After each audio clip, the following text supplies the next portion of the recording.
Hello there, welcome back to my James Cameron season and my review of 1989's The Abyss.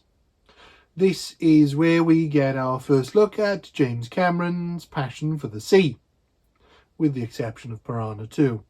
The film opens with an American submarine having a close encounter with a mysterious light, which knocks out their power and causes them to crash. With the nuclear submarine now sunk off the coast of Cuba, the threat of the Cold War means the US government has to act quickly. An attempt to salvage the sub and potentially rescue the crew.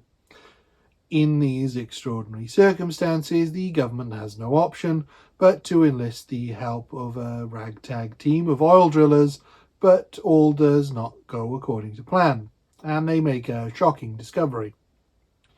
If that last bit sounds familiar, the idea of oil drillers being employed by the government for a dangerous mission to save the Earth from annihilation, it was reused as a plot point for Armageddon.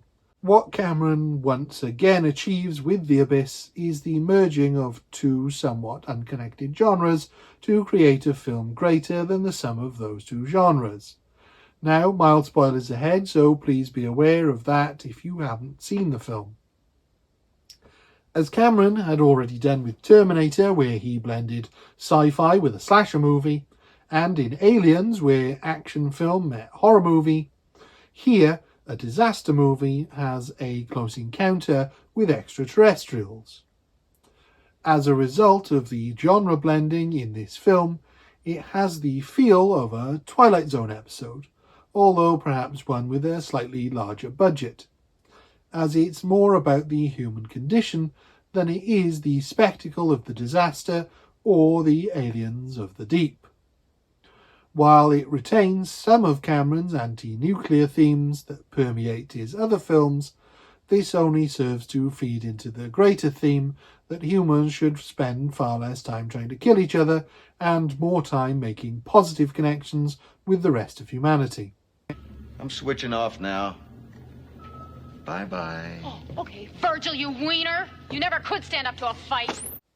Our salvation comes not through the hero defeating his enemy, but through a heartfelt message to someone he loves, something Cameron returns to again and again in his work.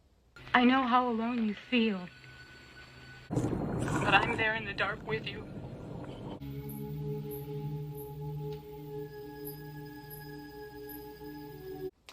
During production of the film, Cameron separated from, then later divorced, his second wife and producer of the film, Gale Anne Hurd, and it's pretty clear the breakdown of this relationship inspired the writing of the film, as the two main characters, Bud Brigman, played by Ed Harris, and Dr. Lindsay Brigman, played by Mary Elizabeth Mastrantonio, are an estranged couple who end up having to work together.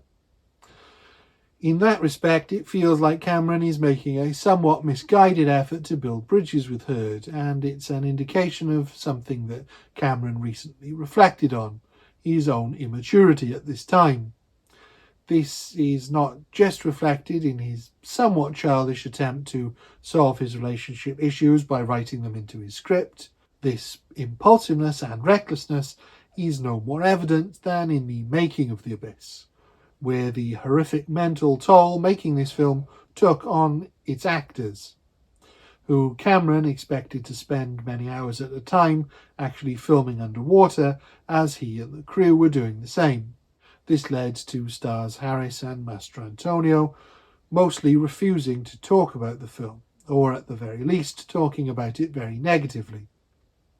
A testament to the actors, though, is that this hideous experience is not reflected in the quality of the film itself, who in no way give a hint that they were going through wet hell, although it's likely they channeled this into their angrier moments in the film. It fails somewhat in its development of some of the characters that perish early on. We go from the initial disaster of the submarine crash, where it turns out no one survived, to the disabling of the underwater drilling base, which kills off a few of the crew, the ones without any real personality, and then proceeds to follow the characters that are left, who are all the ones with any sort of personality. Considering how good a job Cameron does with fleshing out minor characters in his other films, this is an odd misstep for him, as we don't really care about these early characters at all or what happens to them, as we barely know them. In spite of these complaints, this is still a very entertaining and engaging film, although much quieter than Cameron's earlier work, and carried by the actors much more than the action, who are all more than up to the job. It still has the marvel and spectacle we've come to expect from Cameron, but it's tempered, and in that sense is more impactful when it happens. And we get fantastic CGI, which was unheard of at the time. The film received mixed praise on release, and part of that reason was down to the ending, which I am now going to spoil if you haven't seen the film. A major complaint was that the film ends with a Deus Ex Machina, which it definitely does. Bud has dived deeper than anyone has ever gone before to disarm a nuclear warhead that was set to blow up the submarine that was set to prevent it from falling into Russian hands, which will also kill the remaining crew if it goes off. It was set by a Marine who accompanied them, driven mad by the situation, played wonderfully by Michael Biehn in his most believably unhinged performance for Cameron.